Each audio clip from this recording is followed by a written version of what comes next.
ఆర్యవేశ సంఘం ఇసామియా బజార్ కోటి ఆధ్వర్యంలో శ్రీ వాసవి కన్యకా పరమేశ్వరి అమ్మవారి జయంతోత్సవం వైభవంగా నిర్వహించారు. 108 కలశాలతో అమ్మవారికి అభిషేకం, పంచామృత అభిషేకం, హనుమాన్ చాలీసా పారాయణం, సామూహిక కుంకుమార్చన జరిపారు. ఈ సందర్భంగా స్వర్ణగిరి ప్రధాన అర్చకులు దిట్ట కవి శ్రవణ్ స్వామి ప్రత్యేక పూజలు నిర్వహించారు. సంఘం అధ్యక్షులు కొమిరిశెట్టి అనిల్ కుమార్, ప్రధాన కార్యదర్శి అల్లంపల్లి రవికుమార్, కోశాధికారి ఎర్రం లక్ష్మణ్ ఆధ్వర్యంలో జరిగిన ఉత్సవాల్లో పెద్ద ఎత్తున పూజలో పాల్గొన్నారు.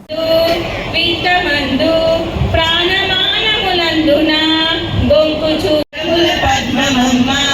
హస్తముల చిలుక పుష్పములమ్మ భుజమందు హృదయమున కారణమాయమ్మ బాలబాలిక గురునే అక్షరాభ్యాసమును సంగీత సాహిత్యము పలువి అష్టాదశాస్త్రమును విష్ణువర్ధనను పాలన చేయుచుండే దిగ్విజయములకై పయనిపులసిన పాండవుల మనుగా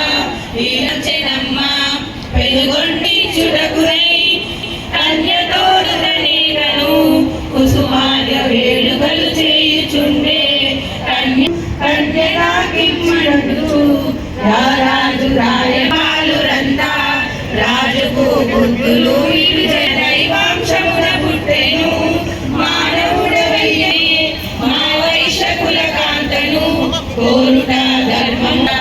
ఆ మాట చేసి తాను బిడ్డలను కట్టి కొట్టిందా మీరలు కన్నెను యుగం కామాంతకారముతో క్రోధముగా పాలురను చూచెనమ్మ మరుపి తోడా పెండిని చేతుమని చెప్పిరా మాఘమున తరలి వచ్చి తక్షణము పెన్నాడు మంచిదని బహుళముగా మేమైన చేతుమనే చేతుమనను